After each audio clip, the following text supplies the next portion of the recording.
Hello, everyone. Welcome to our tour today. So happy that you've joined us. I'm Cheryl Dorchinsky. I'm the Executive Director of the Atlanta Israel Coalition. And thrilled to have you here with us today. I can't see my screen. Can you see me? Well, that's not important. We're here with David Sussman, and we're going to give you a tour of Gush Etzion, the land of Israel. Definitely have to thank our sponsors, because without them, we couldn't be here with you.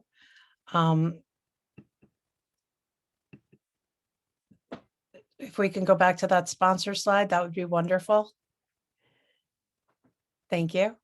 Our sponsors, the Jewish Federation of Greater Atlanta, the Innovation Initiative, the Consulate General of Israel to the Southeast, the Evans Family Foundation, and of course, the Herut North America and their worldwide organization efforts. Thank you all so much for sponsoring and helping us provide this tour to everyone for free. During COVID times especially, we want to make sure we could provide you with quality, free programming, and we couldn't do it without our sponsors and people like you. So thank you, those who have donated and participated in the past.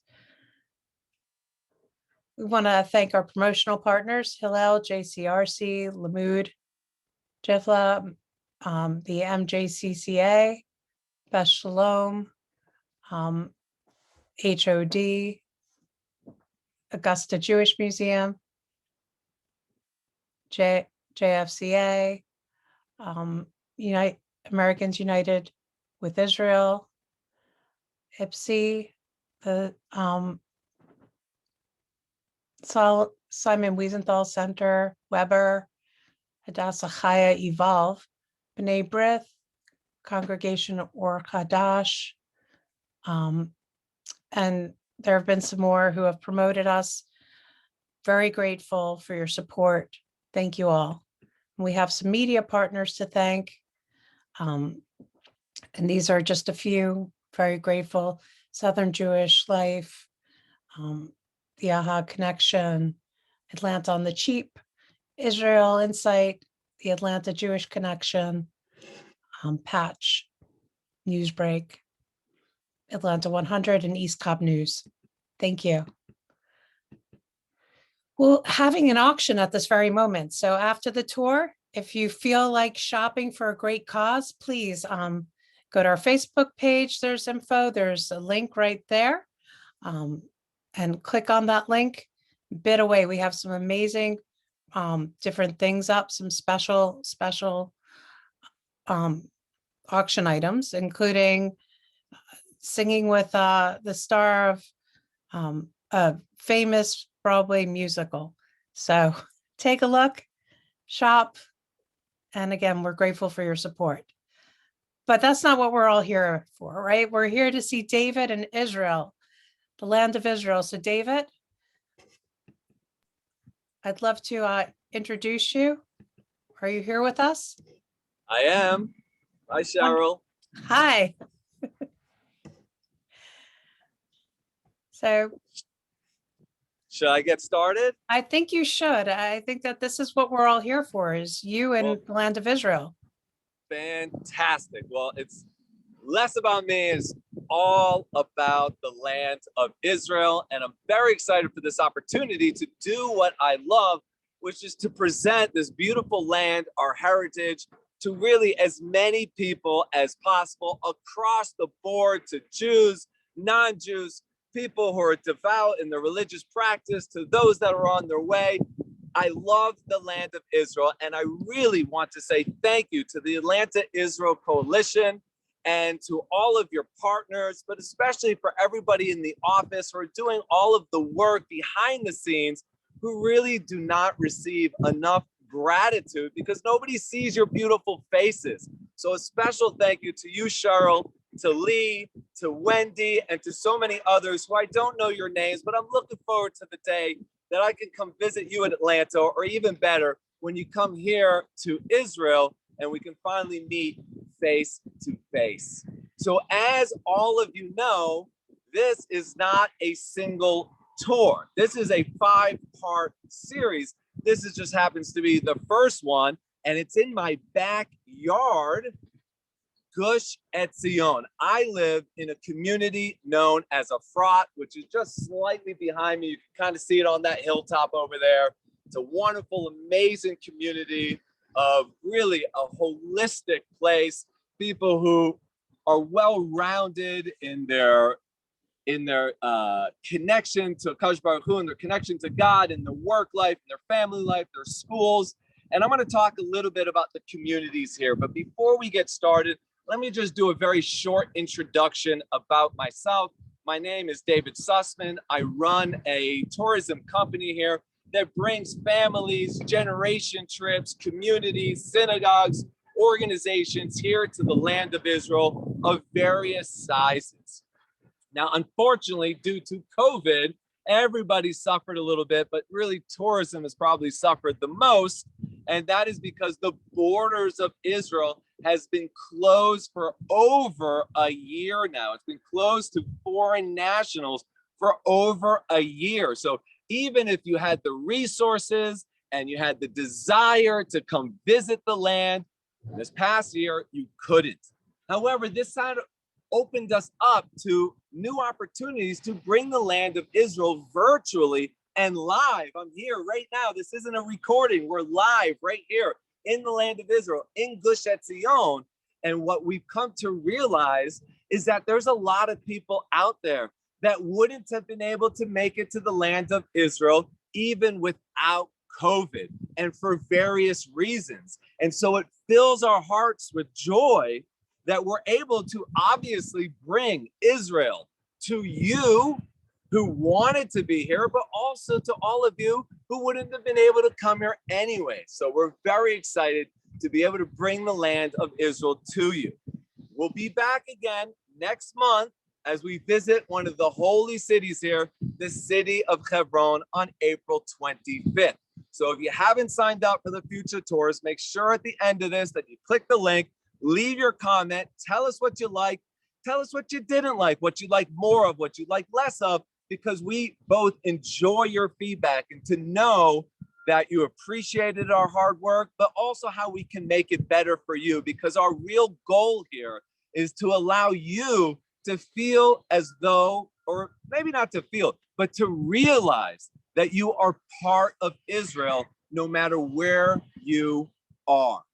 Today's tour is here in Gush Etzion with a focus on the path of the patriarchs. And who are we talking about when we speak of the patriarchs and the matriarchs? We're speaking of the mamas and the papas, and I'm not talking about the band from the 60s. We're talking about the forefathers and the foremothers who really brought this deep connection that we can all receive with the one above. And we're talking about Abraham, Isaac, Jacob, their incredible wives that did so much to bring us to where we are today.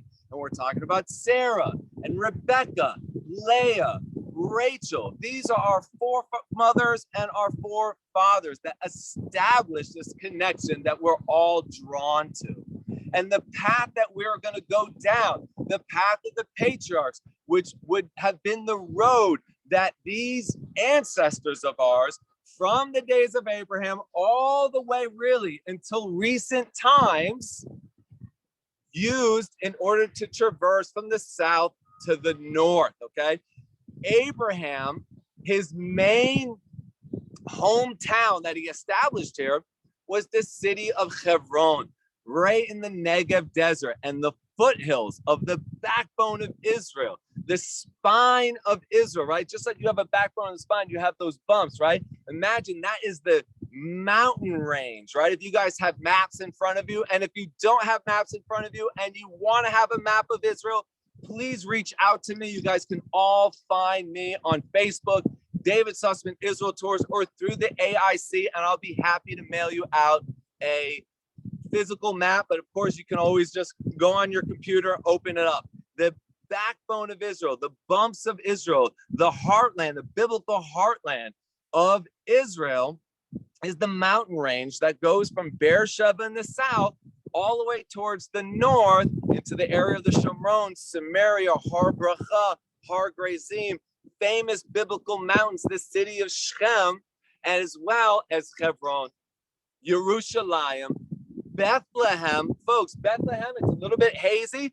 Bethlehem is just behind me over here. That's the city of Bethlehem. That's the city of King David. That is the tribal territory of Yehuda. And just beyond Bethlehem, in fact, today, they really touch one another. The Jerusalem, as all major cities in the world, have expanded and grown. Jerusalem and Bethlehem almost touch one another right now. So just a little bit further to the north, you have the city of Jerusalem. Further than that, you're going to have the city of Shiloh, a very important biblical place. If you are reading the Parsha, the portion of the Torah, the 5 books of Moses that we read every week in synagogues around the world, you are learning about the construction, or we just finished the construction of what's known in Hebrew as the Mishkan, or if it's also known in English, the Tabernacle.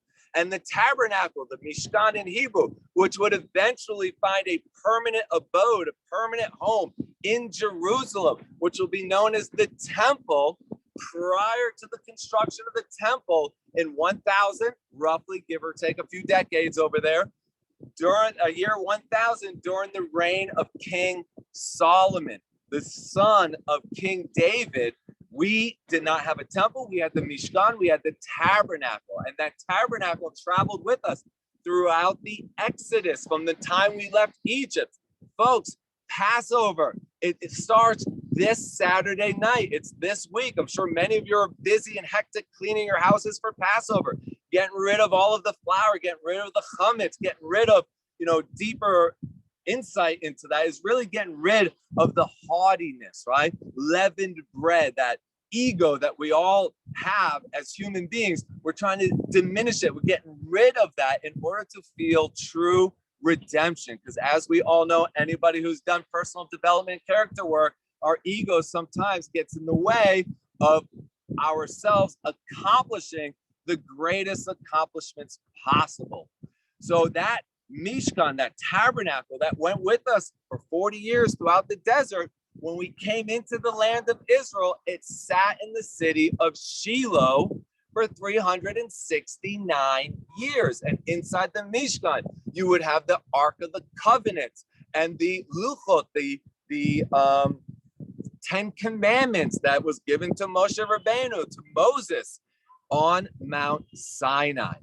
That's part of this biblical heartland, the mountain range, the backbone of Israel. And in order to traverse that, there was a path, a road that our ancestors took from city to city to city. That's the path of the patriarchs. And we're going to cover about 3 miles of it, and a very, very important part of it, because we're covering the section that connected 2 of the 4 holy cities here in Israel, right? We have 4 holy cities, right? And when I say that, oftentimes people get confused and they say to themselves, wait a second, I thought it was known as the Holy Land, not the land that has 4 holy cities. Well, the entire land, every square inch here is holy. This is the promised land. This is the land that was promised not only to Abraham, but to Isaac and to Jacob as an inheritance to their descendants, the Jewish people. And as it says in Hebrew, Leolam Va'ed, forever. This is the land of Israel. However, we have elevated 4 cities to have like a higher level of Kedusha, which is holiness.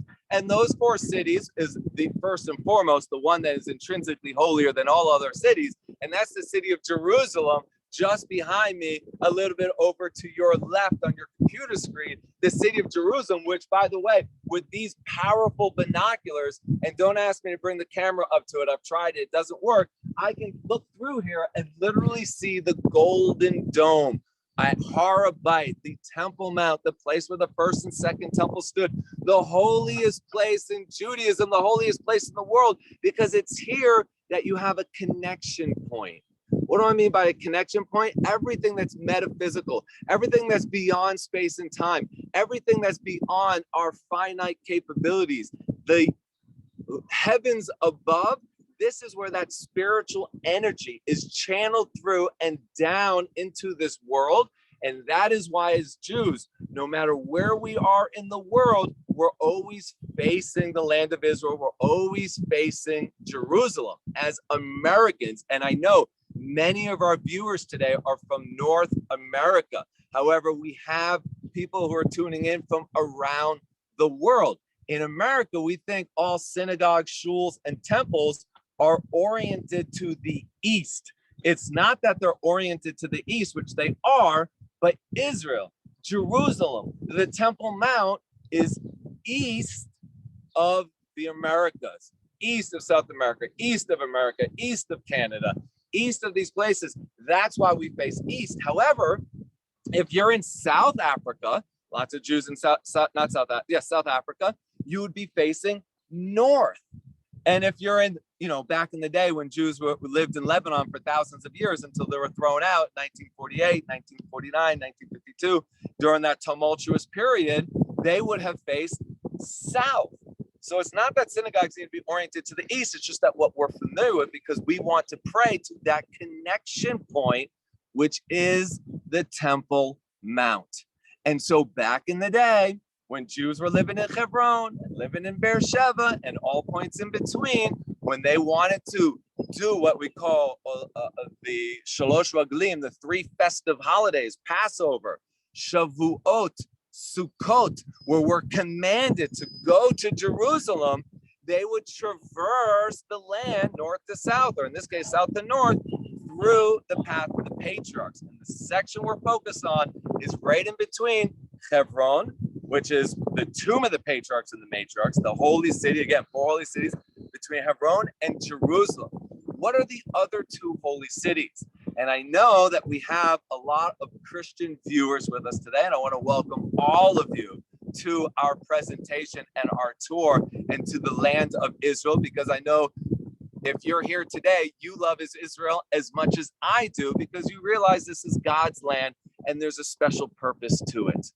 So if you're a Christian, you might think that one of those holy cities, the 4 holy cities, all of them are holy, is Bethlehem, right? Because Bethlehem, according to Christian tradition, is where Jesus was born. However, it's not Bethlehem. The other 2 holy cities is the city of Sfat, which, by the way, we're also doing a tour of the mystical, Kabbalistic holy city of Sfat. I believe that's going to be our 3rd tour sometime in May. Please refer to the flyer and make sure you sign up for it. So that's another holy city, but we only made Sfat one of the holy cities, called it one of the holy cities in the 16th century. And I'm not going to dive into why that is. Tune into the tour of Sfat and you'll find out. The other holy city is the city of Tiberias, which sits on the Sea of Galilee, which we call here in Israel, the Kinneret, okay? So this is a very important tour, the path of the patriarchs, and we're going to see some archaeology that dates older than 2,000 years. Now, why are we beginning our tour here? Very, very important. But before I do that, I still feel like I haven't introduced myself. I just said I run this company. Please reach out to me, contact me for anything pertaining to Israel. But I'm originally from America, if you can't tell by my accent. I grew up and was raised in the city of Boston. I came here about 20 years ago at the age of 24 when I was traveling around America, literally living in my van. I was an adventure seeker and I wanted to go abroad and I wasn't too sure where to go. I wanted to discover the world. And I said to myself, if I'm going to discover the world and all these other cultures, let me start with my own. I'm a Jew, but do I really know what it is to be a Jew? Have I really discovered the land of my ancestors? The answer to that at that time was no. So I bought a ticket to Israel and I came here 20 years ago, and one thing led to another. And here I am as a tour guide in the land of Israel. I've lived all over the place, seen the entire land, and I have to tell you, it is a special, special place. And if you haven't visited yourself and you want to experience the Bible in Technicolor and 3D and immerse yourself into it, you must come yourself here to the land of Israel. So why do we start here in the path of the patriarchs? We're in a neighborhood called Neve Daniel. And you can see some of the homes over here of this community. And we're going to drive through this community to get to the actual dirt road that we call the path of the patriarchs. But that dirt road and that path actually traverse right where we are right now. It doesn't seem that way because it's been built up, but we're going to go to an area that wasn't built up. Neve Daniel, and where we are right now, is the highest point here in Gush Etzion. And from here, you can see the entire breadth of Israel, the entire width of Israel. If you look in this direction on a clear day, now unfortunately for us, it's a little bit hazy. So the visibility is somewhat limited right now. But on a clear day, you can see the mountains of Moab, the Moabite mountains on the other side, what's today Jordan, on the other side of the Dead Sea. We're going to talk about the Moabites when we go to the city of Hebron. And the reason why is that not only are the patriarchs and the matriarchs buried in Hebron, but there's also a tomb of a righteous convert to Judaism by the name of Ruth. And Ruth is also buried in Hebron. And her grandson, Yishai, Jesse, the father of King David's buried there as well. So we're going to talk about the Moabites. You have now all the way to the east. Now swing around over this way.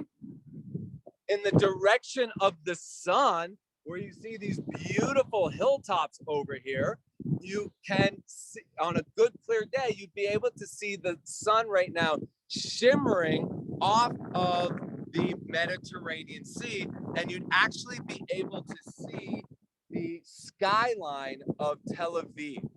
So you can see the entire breadth from here. And in addition, this is the continental divide. So when it rains, you have rain that flows to the east towards the Dead Sea. And you also have rain that's going to go down through the valleys over here, all the way out to the Mediterranean. Just like you have a continental divide wherever you are, you also have a continental divide here. And this is it.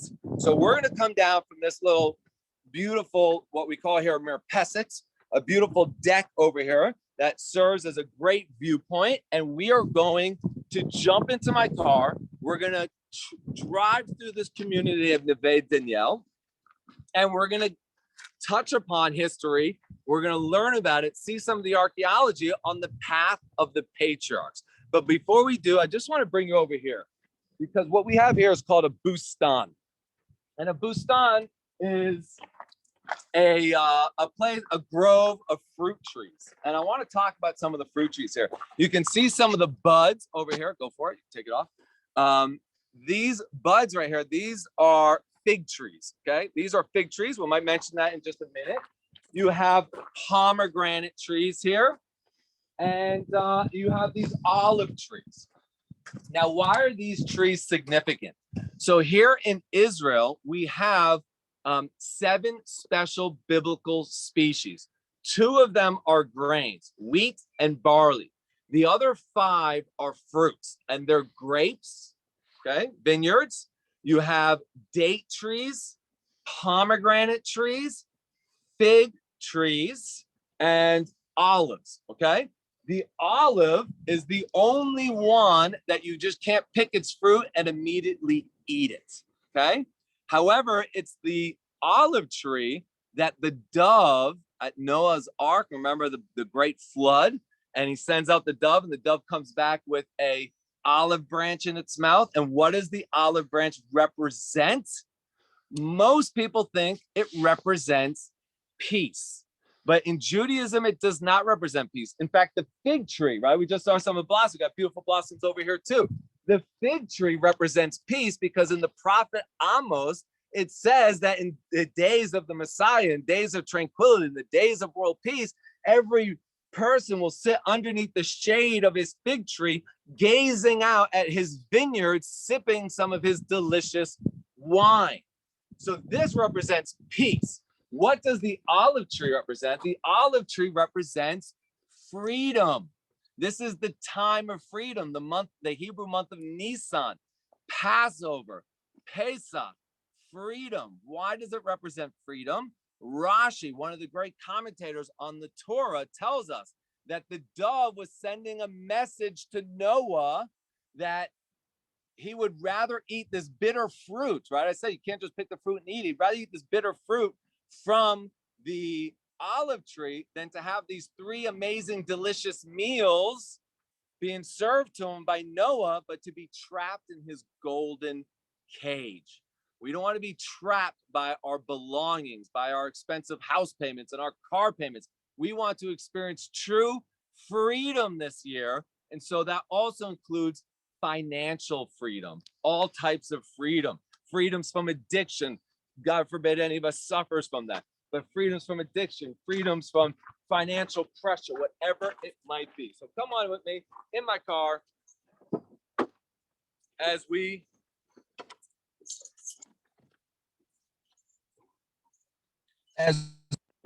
to travel down the path of the patriarchs. You can go ahead and give that a plug.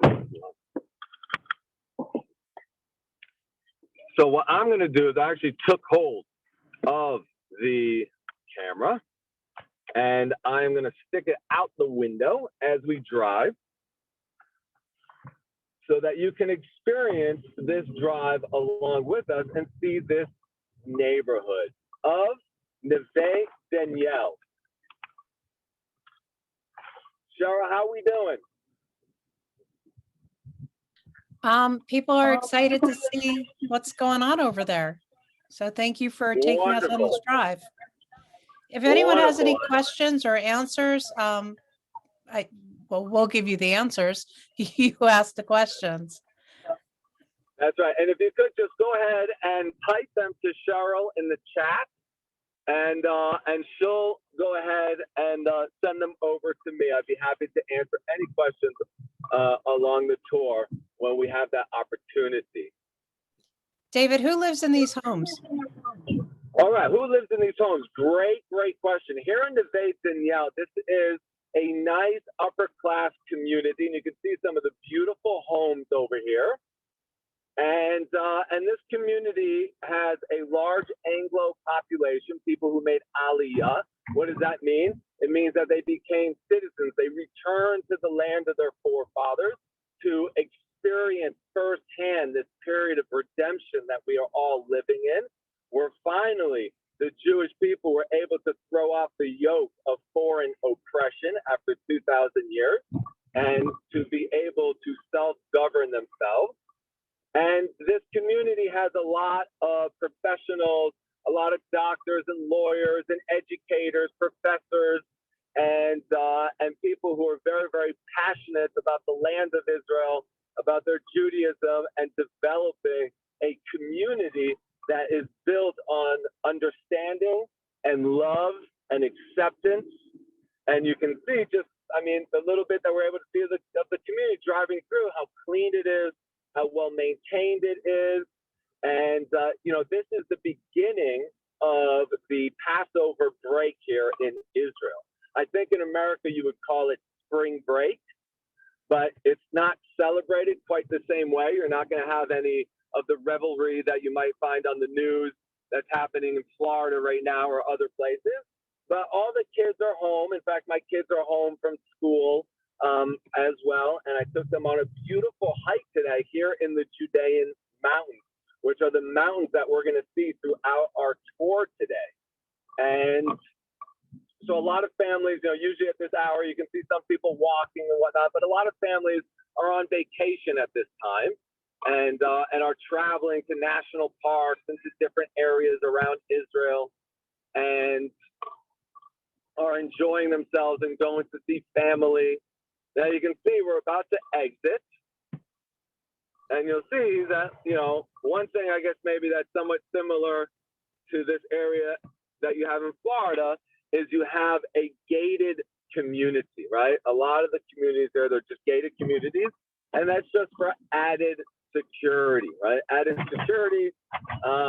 You know, God forbid anybody wants to come in and, you know, cause any harm to anybody or hurt or anybody, or even worse, to try and kill anybody.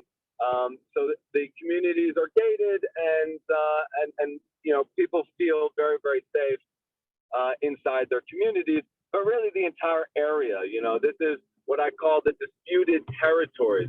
This is what some people might refer as the West Bank. And so the common roads here are shared between Israelis and Palestinians. When I go shopping at the supermarket here in Gush Etzion, I go shopping side by side with my Palestinian cousins. They're my neighbors, right? And there's a lot of business that's done in between the two people, right? When I need some hardware, I have the hardware store I go to. It's an Arab-Palestinian hardware store that I go to. And they go to our supermarket. And when they you know, have a monopoly on the car washes, right, which are very busy as everybody's cleaning for Pesach right now. So if you want to get your car cleaned here, you're going to go to one of the Arab shops, right? The mechanics here are usually run by Palestinians. So, you know, everybody feels very safe, very shared area. What time is it there, David? We are roughly about 4:30. There's a 6-hour difference between Israel and America. So right here it is 4:30. And why is there no stoplights? Somebody wants to know. Does Israel have any? Yes, we do have stoplights. It's a great question, actually. We use more roundabouts, more traffic circles here than traffic lights.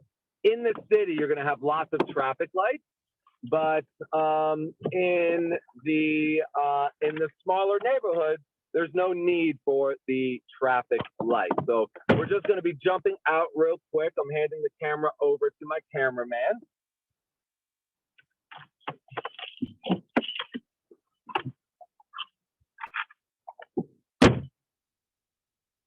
And you know, oftentimes people say, hey,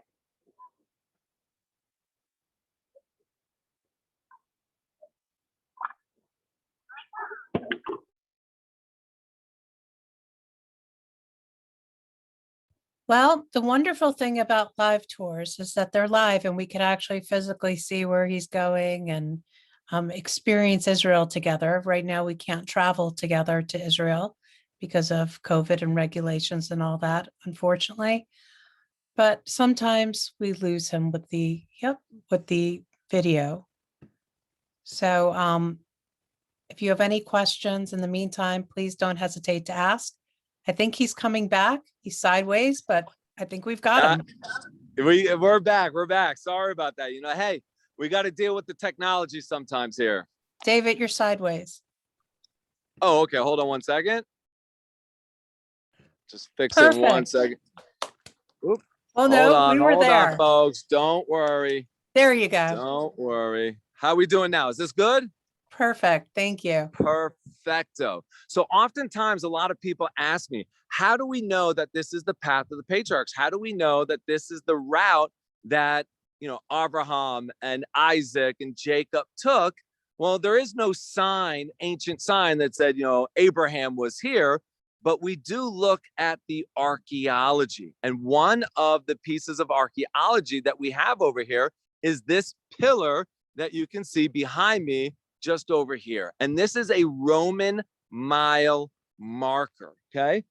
Just like in America and other parts of the world, I'm sure when you're traveling on the highway, on the side, you'll see, you know, 77.2, 77 miles, 0.3. And this is before we all had Waze. You would get, you know, from AAA, you would get your maps and it would tell you when you get to this mile marker, you might see this, or there's a side, roadside attraction or whatnot. This is an ancient mile marker.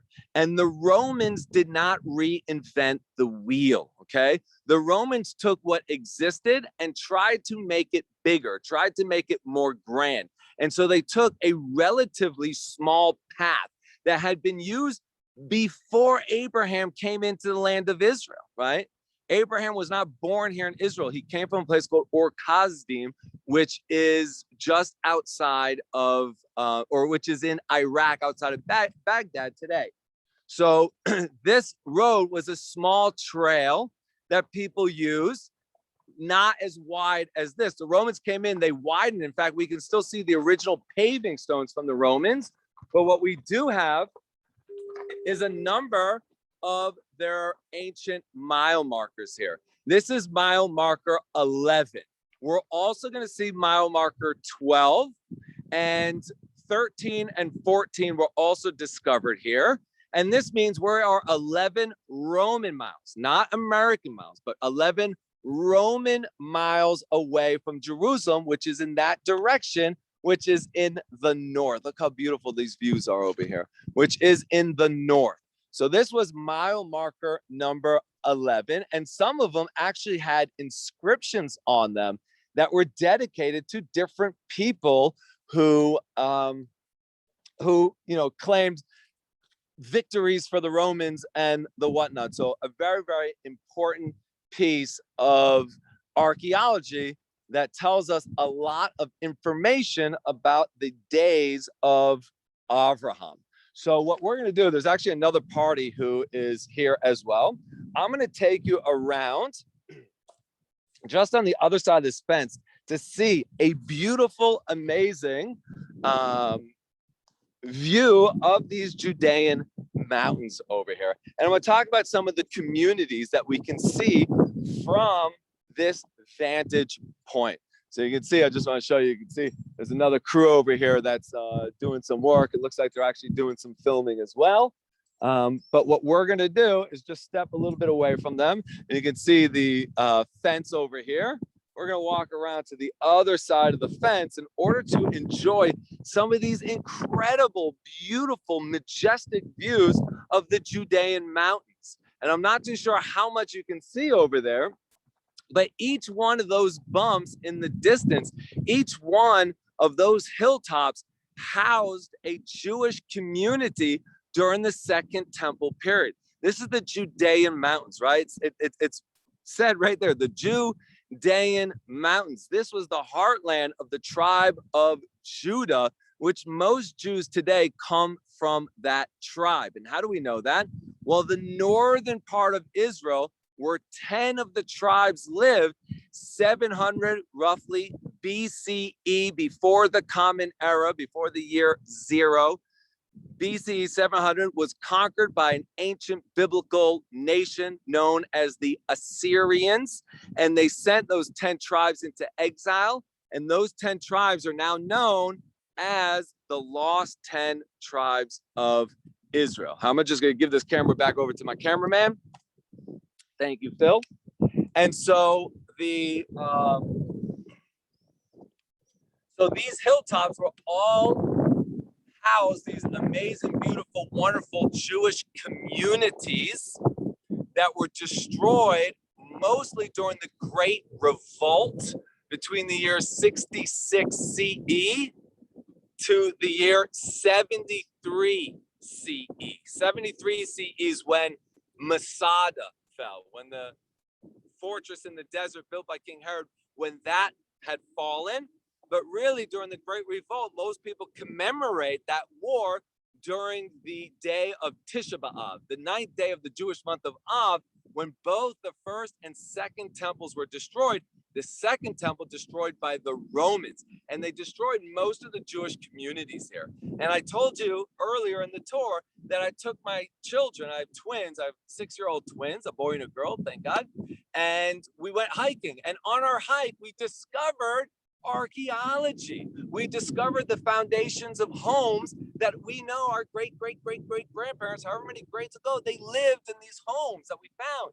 And we saw a cistern that was filled with water that people could use today as a ritual bath. We'll talk a little bit about that later when we see one on this tour called a mikvah. I mean, it's just amazing how much archaeology and how much, concrete evidence there is, the connection between the Jewish people and the land of Israel. Now, one of the communities I just want to highlight right now is just across the valley, and I hope that you're able to make it out a little bit, but there's a large community over there. It's called Beitar, right?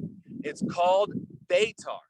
Now, Beitar is an exception of those Second Temple period communities that were destroyed during the Great Revolt.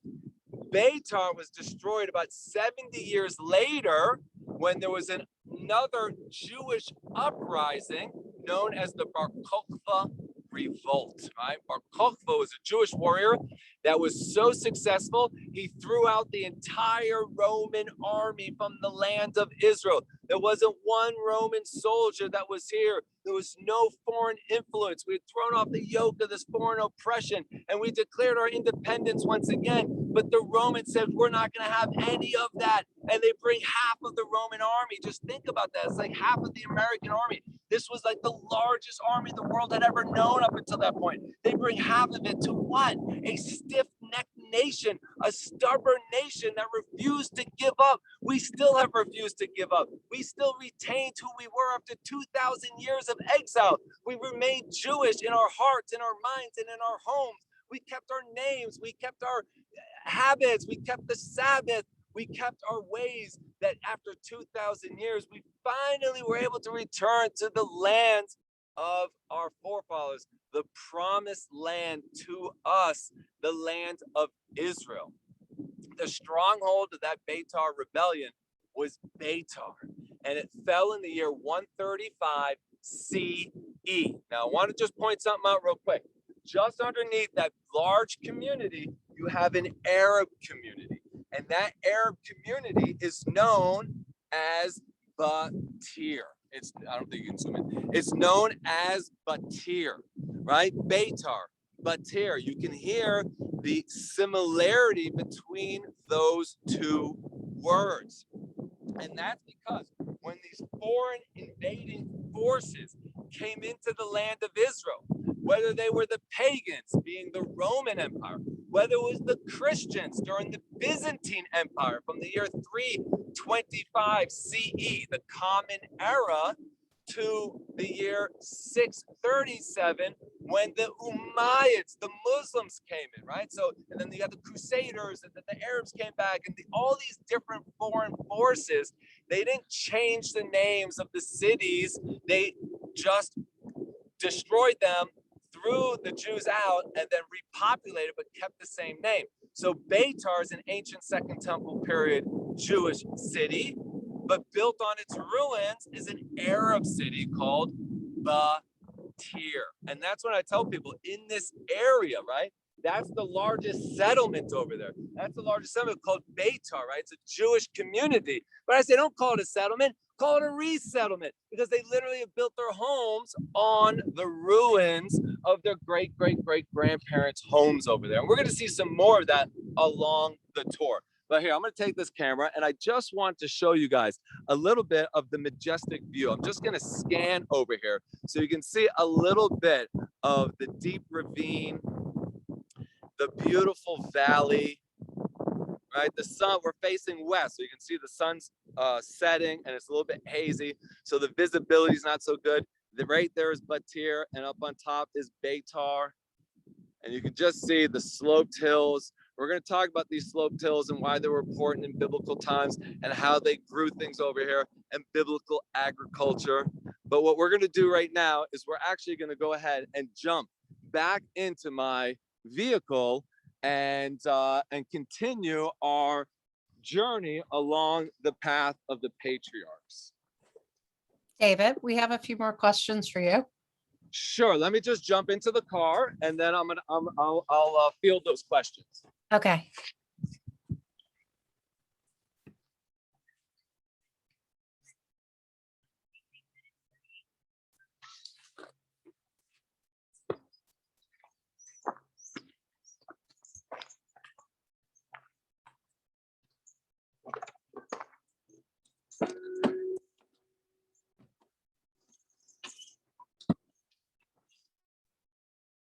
All right, Cheryl, I'm with you.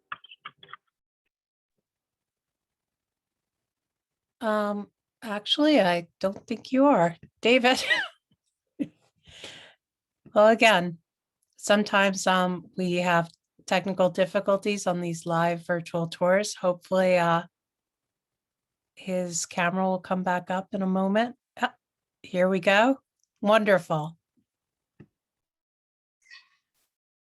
I love your smile, Cheryl. You got a great smile. Thanks. I get off the screen when you come on. It's very comforting to me when all of a sudden I lose the connection. You know, the Wi-Fi is pretty, or the internet's pretty good here in Israel, but when you get into these valleys, sometimes it can, you know, lose its connectivity. So to see your smiling face is very comforting. So thank you for that. You have Well, thank you. some questions you were saying. Yes, someone's asking if you're in the West Bank now. I think you did a very good job of explaining exactly where you were, but maybe we answer that. Sure, it's a great question. So the West Bank, okay, I try and use the most academic terms as possible, the most non-biased terms.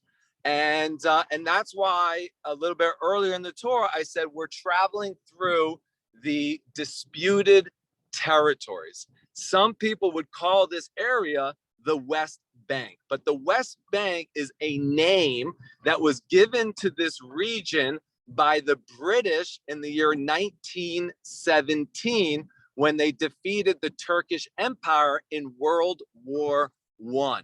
The British ruled the land of Israel for roughly about 30 years.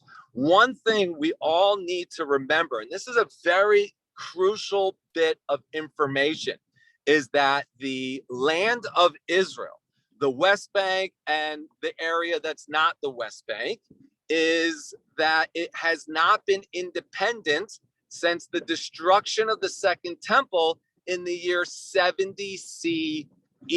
It's always been controlled by these foreign forces, with the exception of those 3 years of the Bar Kokhba revolt that I just talked about, with its stronghold in Beitar. Other than that, for 2,000 years, it was controlled by the Romans, and then it was controlled by the Byzantine Empire in Constantinople. And then you have what we call the early Arab period. We call it the early Arab period because there was a lot of different kingdoms and empires and ruling people who ruled here, because when the Arabs were in control of the land of Israel, they were fighting amongst one another of who, you know, for all the territory, not just Jerusalem, not just Israel, but for all of the territories. And so we just call it the early Arab period. So all during this time, Jews were treated as second-class citizens, whether it was the pagans, whether it was the Christians, whether it was the Muslims. And it was only in 1948 that we finally were able to retain our independence here in our land. However, we did not retain it all, or we did not gain it all. Much of it, much of the biblical heartland, much of the backbone of Israel, as I was explaining before, the holy cities of Hebron, the old city of Jerusalem, Bethlehem. I mean, you can't get more Jewish than Bethlehem. Shiloh, Shechem, all of these places fell under control of the Jordanians, okay, until 1967 during the 6-Day War, when it was liberated by the IDF, the Israeli Defense Forces, after we were attacked by 3 standing armies. In the north, you had Syria. In the south, you had Egypt. And of course, right next to us, you had the Kingdom of Jordan. We were able, hey, what's up, buddy? We were able to liberate these areas. So the West Bank was a term given by the British when they ruled here to divide their territory. It's called the British Mandate. You had the West Bank and the East Bank. Now, what were they referring to? They were talking about different sides of the Jordan River, okay? Anything west of the Jordan River, right, from the river to the sea, right? Maybe you guys have heard this phrase being used in certain rallies and at certain times. From the Jordan to the sea, from the river to the sea, they're talking about to the Mediterranean Sea. This is what the British referred to as the West Bank. Then they had the East Bank, and the East Bank was everything east of the Jordan River, which in 1925 they gave over to a Bedouin tribe known as the Hashemites. Okay, I know there's a lot of information. If anybody wants some more information from me, a little bit more in depth, or I know that it's being recorded, I can see it's on Facebook. You guys can go to the Atlanta Israel Coalition Facebook page, like their page, because they come out with great content, and it's all up there for you to, review and to look over and to study. And if you want further information as well, I'm happy to go a little bit more in depth and to send you information as well. So they called anything east of the Jordan River, they would give to the Hashemite Bedouin tribe. I'm gonna park over there. Of the they gave to Jordan, and Jordan became a kingdom. So the West Bank is really is a term that is biased to the British Mandate period. And oftentimes people will call that term, a pro-Palestinian term, whereas the historical name, which I haven't even used here, the historical geographical name for this area is Judea and Samaria, right? Those are the biblical names for this region that people call the West Bank. Why do I call it the disputed territories? Is because Israel has not claimed full control or independence. It's not really technically part of the state of Israel. It's controlled by Israel, but it's still under dispute. Is any of it going to go to the Palestinians? If it does go to the Palestinians, what's going to go to the Palestinians? What's going to be Israel? What's going to be Jewish? What's going to be Arab? And I'm sure you guys are at least remotely, faintly, somewhat familiar with this debate and with this discussion and with this dialogue that has been going on for decades. And we are all praying not only for the peace of Jerusalem, but we're really looking for the peace of Israel and for the land of Israel and for all people who live here, whether they're Jewish or not, whether they're Arab or not, whether they're Druzy, right? We have lots of different minorities who live here. We're really looking for a peace and a solution for everyone. But yes, it is correct. Some people do refer to this area as the West Bank. I refer to it as being disputed because, again, I just want to repeat this, is that it's never been independent, not under Jews, not under Muslims, Christians, Buddhists, Hindus, atheists, you name it, hasn't been independent since the destruction of the Second Temple in the year 70 CE. And I'm going to pause here just for like 1 second, and then we're going to talk about this amazing place that I just arrived to. And I'm just going to say that the Jewish people should be the hero story of the world.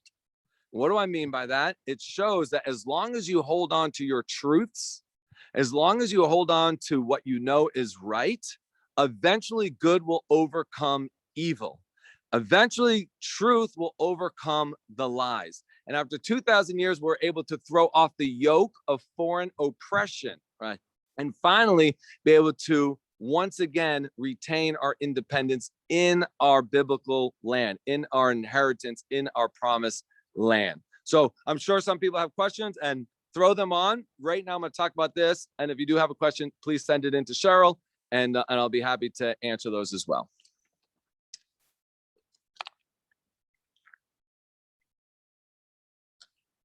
All righty, so here we are at an all-important place on the path of the patriarchs, the path that our ancestors traversed the land, again, from south to north, north to south. And why here? Why on this hilltop? Why in this region? For the same reason that in America or here in Israel, where a lot of infrastructure is being built, we build bridges on major highways. We have bridges that go over valleys. Why? So you don't have to dip down and go back up. Or if there's a big mountain, what do we do today? We dig a big tunnel, and we want to build our roads as flat and as straight as possible. Why? Because we don't want to waste gas. We don't want to waste our gas. We don't want to waste our time. We want to make travel as easy as possible. Well, 3,000 years ago, 3,800 years ago, in the days of Abraham, you didn't want to take your animals up and down the mountains because you'd have to give it more water. You have to give it more food. It takes more time. You wanted to take the straightest route possible, which is why the path of the patriarchs rides along this ridge, a few little dips, but not deep into the valley and up the next mountain. It rides on top of these mountains. And what we have here behind me is a mikvah in Hebrew, which is a ritual bath. Not a bath that you're going to bring your rubber duck to and, get all cleaned up and bring your soap and your shampoo. This is a spiritual cleansing.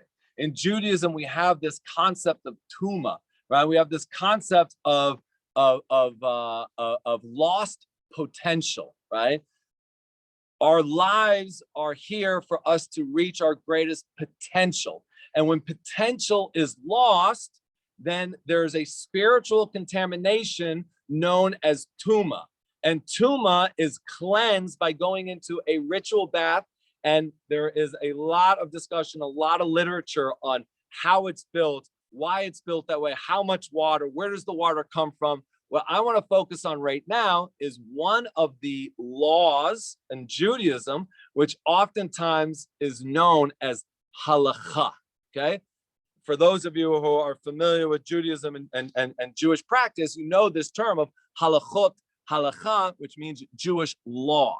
But it doesn't really mean law. We just call it law because that's how we relate to it in our, Western minds. It really comes from the Hebrew word holech, which means to go. It's the way of the Jew. It's the lens in which we see this world in order to decipher from right and wrong, right? It's the way that we view the world. It's the way in which we go.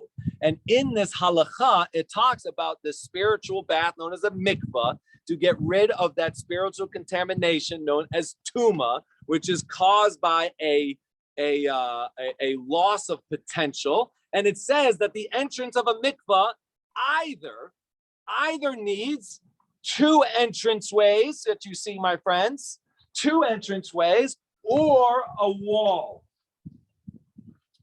I'm now standing on the wall, right? It either needs a wall in which I'm standing on or two entranceways.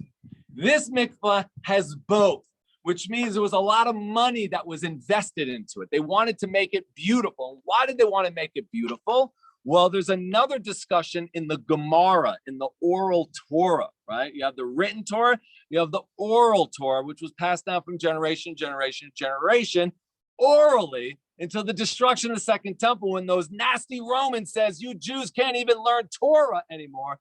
And we wrote it down on a piece of parchment in Mishnah. It was expounded in the Gemara. Whole nother discussion, which we will talk about that on our tour in Sfat, right? Sfat has a lot to do with this oral Torah. So if you're interested in having some clarity on what the oral Torah is, do not miss the Sfat Torah. But it's not only about the oral Torah, so come anyways, because there's lots of really cool things that we're going to talk about there as well. In that oral Torah, it says that upon entering the holy city of Jerusalem, one needs to purify themselves. So what does it mean by enter the land or enter the city of Israel? Does it mean to physically walk into the city, or does it mean to see, right? Just to see the city. So in order to cover all bases, they said, let's build a mikvah here, because at the top of that hill, which is where we were at the beginning of this tour, the community in Neve Daniel, where you can see the entire breadth of Israel, I told you with those binoculars, you could see the city. Well, before there was other cities being built and all those trees and buildings and roads, you only had the old city, what we call the old city, you only had Jerusalem. You could see it from the top of that hill, which means you would need to purify yourself according to this one opinion. So this was the first place. So all of our ancestors, and my friends, if you're Jewish out there, okay, this is important to realize. If you're Jewish, we don't know when our families left Israel. We don't know if they left because of the Romans or the Christians or the Muslims or the Crusaders or whomever, or on their own right, they just left because they wanted, financial security, which they thought they could get in other lands. But we know that they lived here, and they lived here during that Second Temple period, which means they were on this road, which means that as they came to this point, they used this mikvah. You had great grandparents who used this mikvah without any doubt whatsoever. So this is a really cool thing to see now yourselves on this virtual live tour. but also when you come here with your families and you're actually able to touch it and to see it. And this isn't the only place that you could do it. You do it all over Israel. It's an adventure here. We go whitewater rafting, ATVing, horseback riding, and rappelling, and all that fun stuff. But we do it within the framework of our heritage, right? Of our scripture, of our ancestors. And this is one of those places. And you can see it's absolutely stunning because I have two entranceways. And I'll take the camera for a second. And I'm just going to walk you down here. And hopefully we won't lose our internet connection. I won't go all the way in because I'm afraid we will. But you can see inside, it's been, the end of the rainy season. You can actually see there's some water in there and it's pretty deep, but the water level would go much higher if it was full, right? It would go much, much higher up to here. People would immerse themselves on this side, walk around the wall. I'm not going to go that way, but they would walk around the wall and come out this other side, right? My cameraman's going to demonstrate here. He's going to actually walk out the other side and voila. How does that work? What happened, right? How does that work? It's a spiritual thing. You go into the water, you purify yourself, you come up the other side purified. So why the wall? The wall was to separate those who still had that lack of potential or that lost potential, that tuma. They're going to say, you don't want to come in contact, you want to touch them because that tuma could then transfer over to you, that spirit, and you'd have to come and do the whole thing again. So here we have this beautiful, I mean, really, it's an amazing piece of archaeology here. It's like almost in perfect condition. We have this ancient mikvah. And I said before, I was hiking with my kids and we saw our sister, we saw our homes. Look over here, unexcavated, my friends, maybe partially excavated. You have another mikvah over here. And you know what? Go a little bit further. I can almost guarantee you probably have another one over there because during these busy times, this 3 holidays, everybody's going to Jerusalem. A lot of people would have been visiting the mikvahs in order to purify themselves as they are heading towards Jerusalem. Now, I know a lot of you have never been to Israel. And at the same time, I know that a lot of you have been to Israel. And if you've been to Israel and you've been to any tourist attraction or anywhere a lot of people are going, there are people who are selling trinkets, right? They're selling what we call in Hebrew or Yiddish tchotchkes, right? They're selling you souvenirs. Why? We're gonna come up here. They're selling you these souvenirs so that you can take a bit of Israel home with you and share it with your loved ones and your family. Not everyone during the days of the Bible could afford to travel to Jerusalem for the holidays. And if you couldn't afford it, or you had a broken leg, or you weren't feeling well, you weren't commanded to, right? We're all supposed to, but if we can't for whatever reason, so it's not like you're punished for that. I just want that to be clear. So that would mean that somebody who could afford, somebody who did have the strength, somebody who did travel would come here. And look what we have over here. We have an ancient wine press. Okay, wine is a very important part in our religious practice in Judaism. And so here is where they would put their grapes, and they would stomp on their grapes, crushing them. And you can still see the ancient channel. This is over 2,000 years old, and it would travel through this little channel and fill up in the vat. And you could fill up your flask with wine from the place that you first saw Jerusalem. And you can bring it to your house and you can celebrate Shabbat, the Sabbath, with your family on wine that you got on your journey towards Jerusalem. And you can share that moment. You can be a light, right? We talk about the Jews being a light upon the nation. You can be a light upon your family and your friends and your community in order to share your experience. And I hope that all of you who are viewing this right now, and I can see that we have a lot of people with us, all of you are viewing this, I hope you share this tour with your friends and your family. And what do I mean by that? Whatever information that you retained in those beautiful minds of yours, that you'll share that with other people. But in addition, that you'll send them to the Atlanta Israel Coalition Facebook site and say, watch the tour for yourself and all of the other great content. And now I'm just going to give a quick little plug. And I'm going to say that this isn't free. I mean, it's free to you, right? But it takes a lot of work and effort from a lot of people who donate their time, but there's also expenses involved with it. And none of this would be possible without your charitable contributions. So please visit the website. Please contribute whatever you can so that we can continue this great programming from Israel and from around the world in order to make Israel a real possibility and a real thing to all of the lovers of Zion who are out there.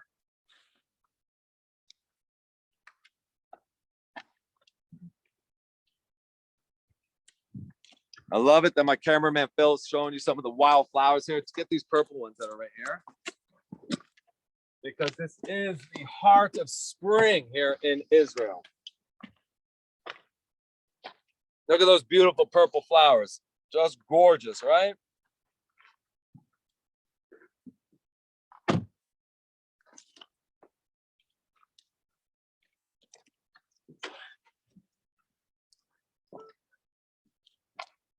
All right, so I saw that there was a question that was brought to our attention, that is, if people come to Jerusalem from other areas, are there mikvahs, ritual baths there as well? And the answer to that is yes.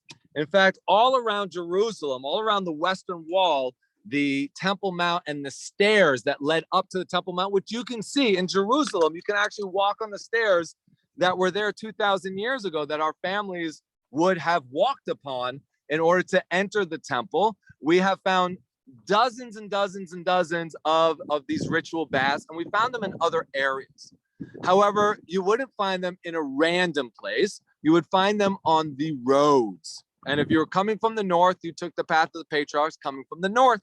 And if you were coming from the south, which is the part that we're on, then you would have taken the path of the Patriarchs. You wouldn't have taken another route. This was the highway. This was the route in which you would have taken. So I hope that answers your question well enough, whoever posed that.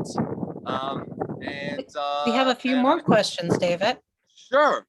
Wonderful. Amazing. I love the fact that you all want to interact and are interested in this subject. So ask away, please, Cheryl.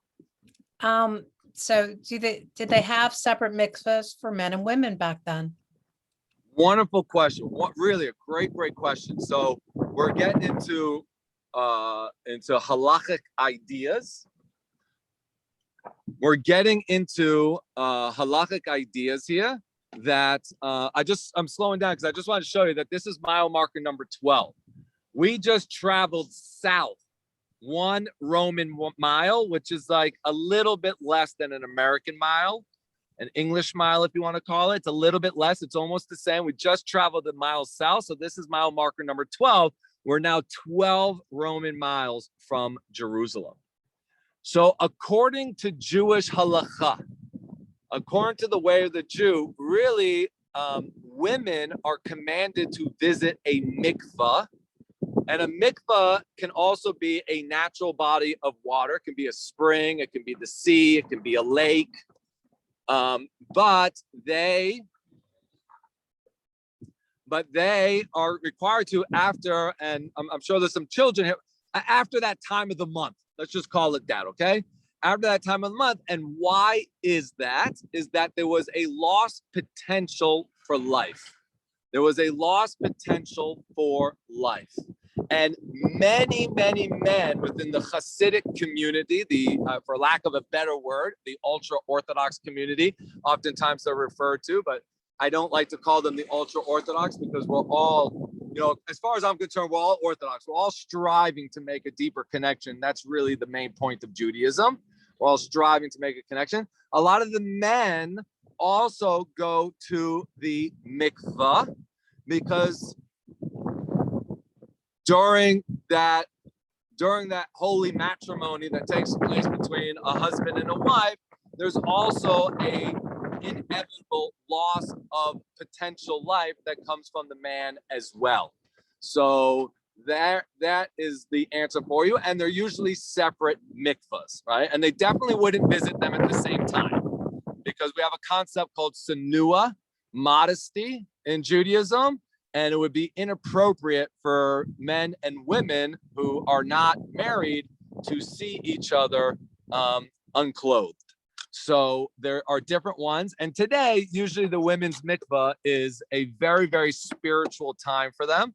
And it's a very beautiful place. It's almost like a spa.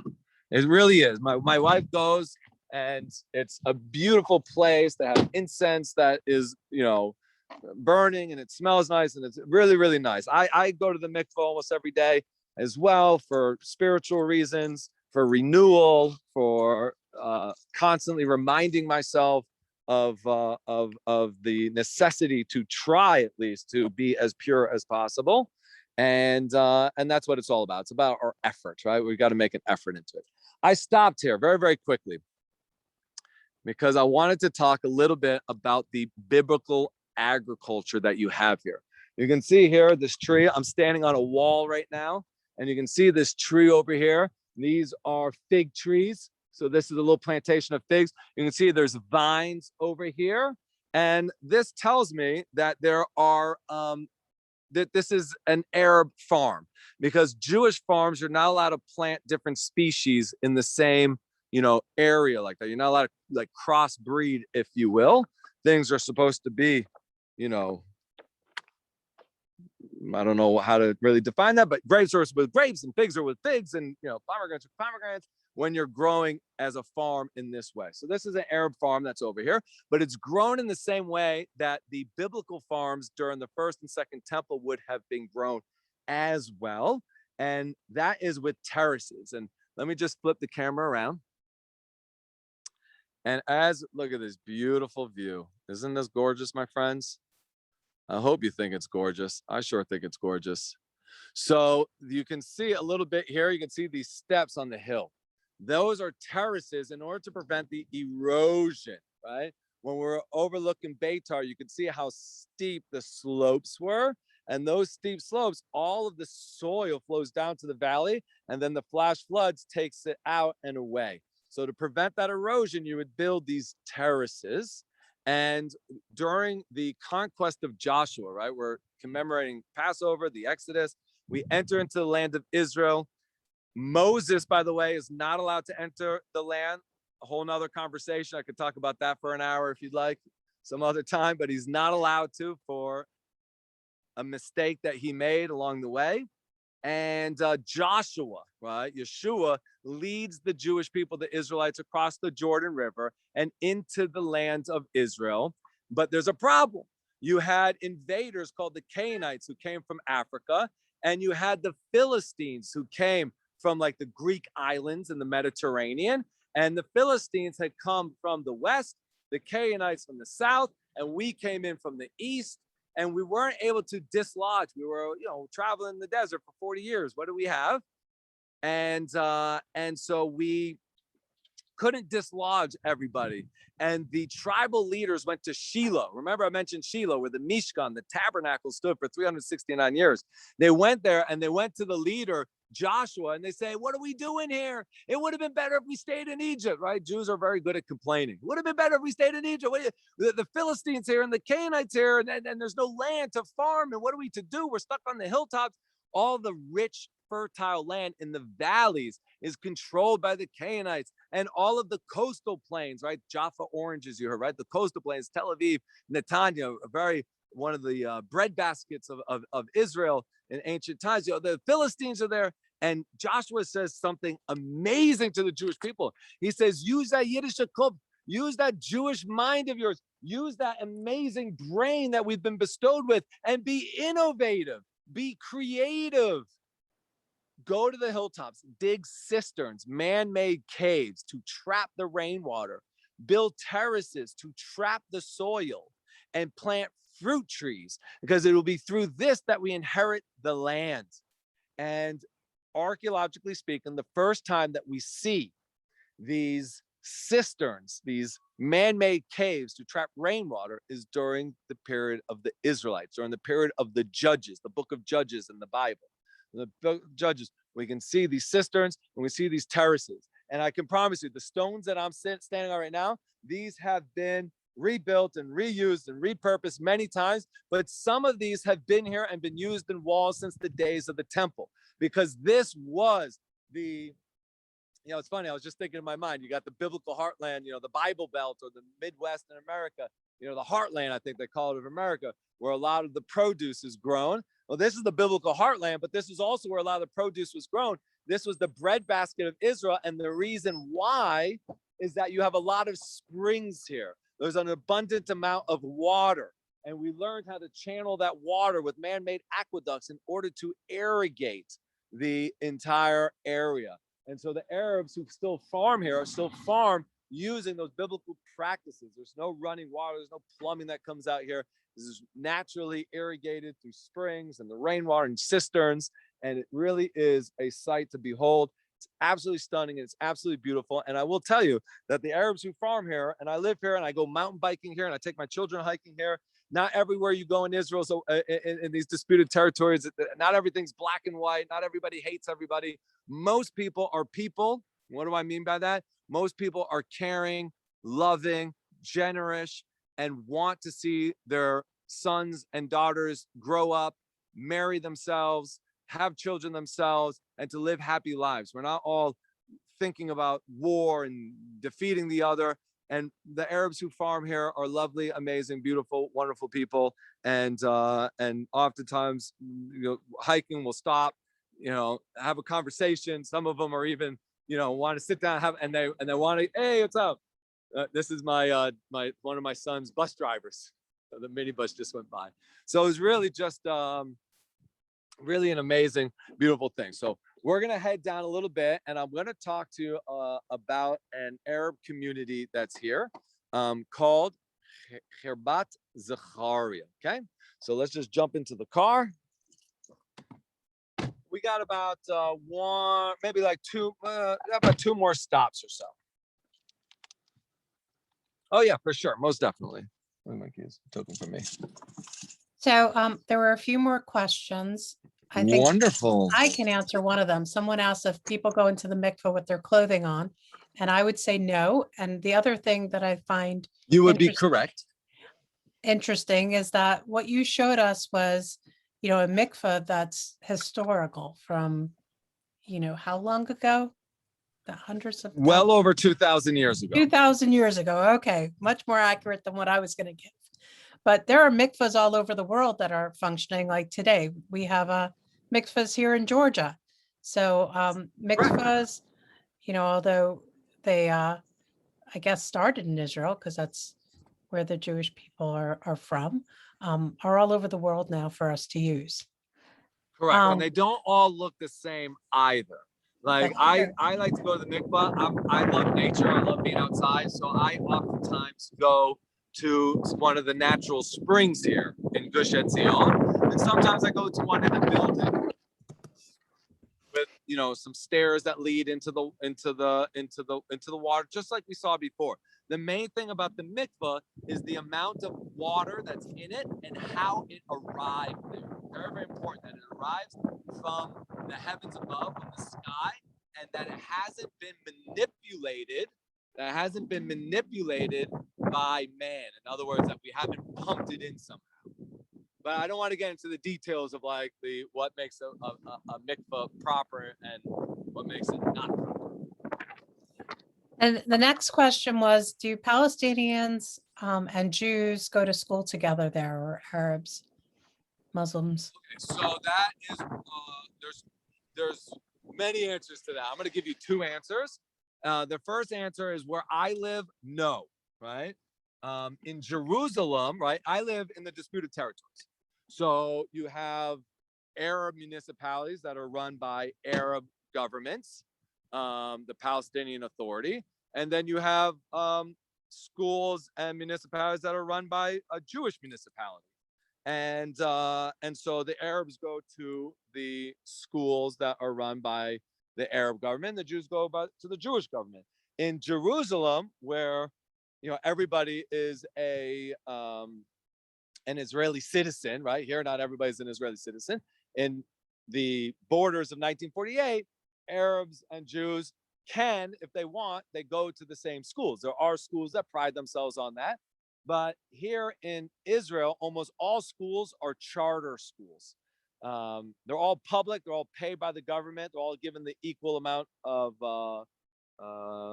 money in order to operate. They all have to follow a certain curriculum.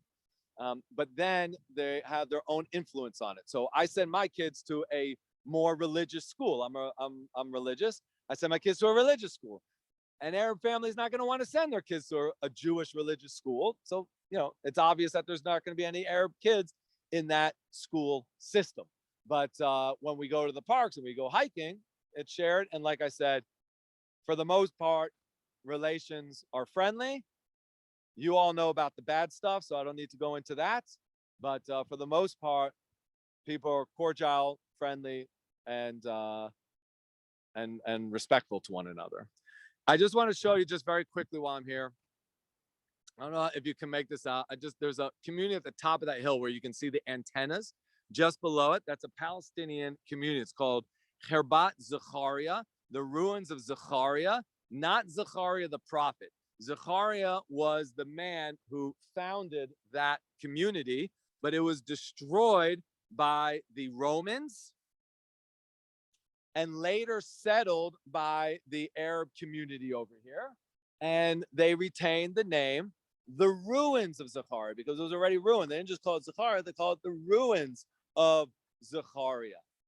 But interestingly enough, I just want to point out again, like these are places that still retain their biblical names because of no matter if it was pagans, Christians, or Muslims who lived there, they kept the Jewish names, the original names that were used in these areas. Again, you can just find, you go to a place to see the name, it's a biblical name, start digging there, you're going to find the ruins of our great-great-grandparents' homes. But this is also where there's a community called Elazar. And Elazar was the brother of Judah HaMaccabee. Judah HaMaccabee was the leader. His father, Matityahu, was really the leader, but he was the one that's given the credit to defeating the Greeks in the story of Hanukkah. And one of the big battles took place right here where I'm standing. You can see that's the community named after Elazar. One of the things I love about Israel is that the roads and the forests and the schools and the neighborhoods and the streets are named after our heroes, the Jewish heroes, modern and ancient. So Elazar heard about this big brigade of Greek soldiers coming here on their way to Jerusalem. And he says, I'm going to go there and confront them. And he comes there and he starts slashing and dicing and stabbing and, really doing a number on the Greek army. And he sees in the distance this tank. Now, what do I mean by a tank? He sees a elephant, right? Those were ancient tanks, a big elephant that was shrouded in gold armor. And he said, that must be the leader of the army. He's got gold for his armor. And he runs up there and he kills the elephant. And this entire brigade of Greek soldiers are defeated. They never make it to Jerusalem. And it's one of the big victories here. And you can read about it in the book of Maccabees. And the Christian friends who are with us today, they know the book of Maccabees because it was canonized in many Christian Bibles, but not every Christian Bible.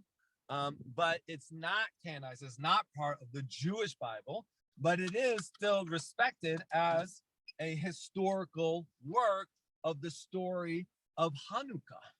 And really, Hanukkah is a holiday that should be celebrated, obviously, by Jews, right? I don't need to explain the significance of Hanukkah, but also Christians. Because Hanukkah, if we had not defeated the Greeks, there would be no Jerusalem, there'd be no temple, and guess what? There would be no Jesus either in the end of that. So really, it should be a holiday celebrated by all of us. And wouldn't that be nice? We need more commonality. We need to focus more on what unites us rather than what divides us. There's obviously differences in some of our belief system, but there's much more to us that is similar than that which divides us. And unfortunately, the focus tends always to go on differences rather than commonality. And everything in life, if we were focused more on what unites us, our commonality, we'd be able to see eye to eye a little bit better and respect our differences and to be able to build and foster better relationships. So we're going to take our last stop over here. It's a beautiful viewpoint. Oh, can you just turn it off? And take the keys out. You can leave it on the seat. It's not a problem. It's just another beautiful viewpoint, but I decided to stop here. And again, you can see Beitar just in the valley over there, that community we saw all the way in the beginning. We really didn't travel very far, but we did cover a lot of ground and a lot of history. But what I really want to just show you is the vineyards, right? These are all vineyards here of the Gush Etzion winery. Now, the vineyards themselves are not in bloom. We got to wait another couple months before the leaves start coming back. And I think the harvest season, if I'm correct, is in the fall, like around October time. So you can see these are the vineyards right here. And I mentioned before that wine is an intricate part of our practice. We are going into Passover right now. And during the Seder, during the festive meal of Passover, we are commanded, like it's a commandment, it's a biblical commandment, to drink 4 cups of wine. 4 cups of wine. Okay, you don't have to drink wine if you don't want to. You can drink grape juice, but we're supposed to drink wine on Friday nights. We welcome the Sabbath on a cup of wine. We exit the Sabbath on a cup of wine. The holidays we enter on wine. Or for men who have a Brit Milah, circumcision, the moil who does the surgical procedure puts a little bit of wine in that young baby's mouth. Wine plays a significant role.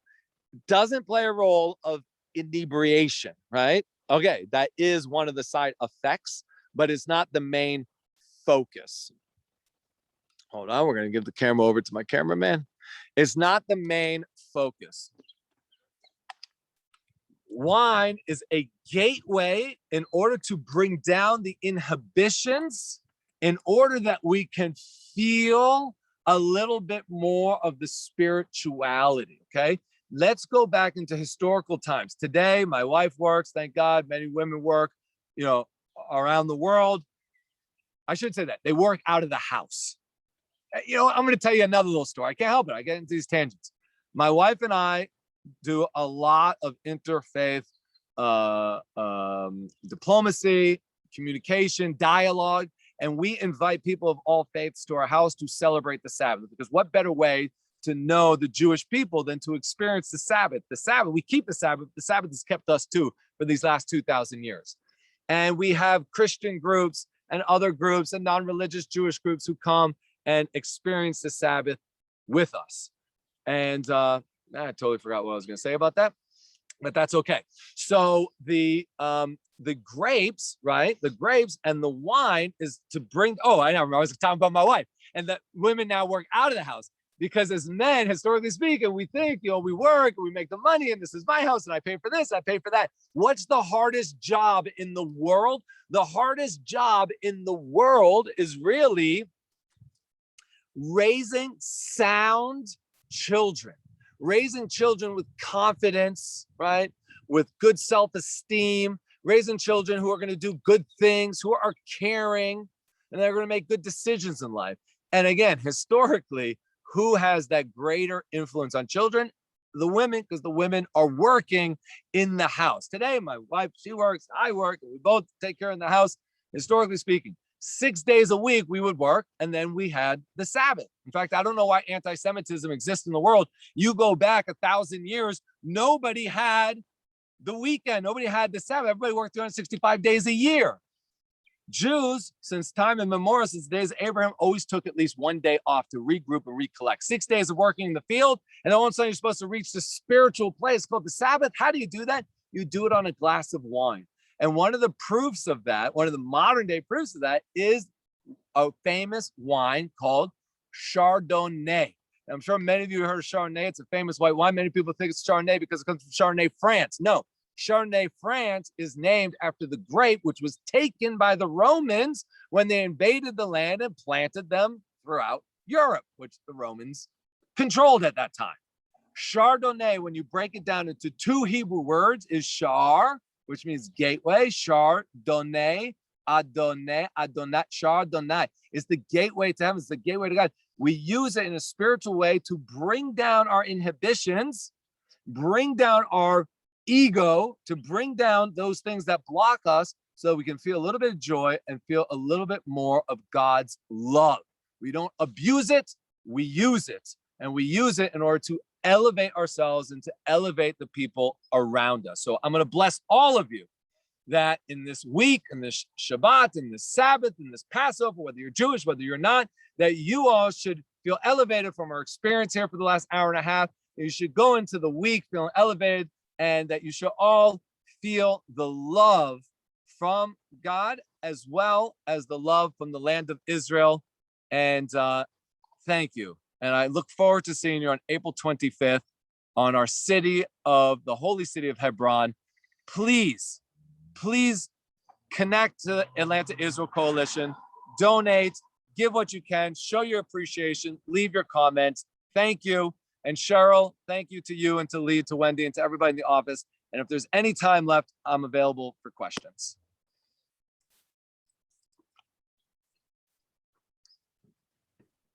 Hello? Hi, definitely want Hi. to thank you, David. And thank you for everybody who's tuned in with us. We do have that exciting series coming up, still with David. And if you have any questions, don't hesitate to send them to David, or you can send them to me. We want to thank again our sponsors, so important. We appreciate all of you who have donated and contributed, participated with us, and the Jewish Federation of Greater Atlanta, the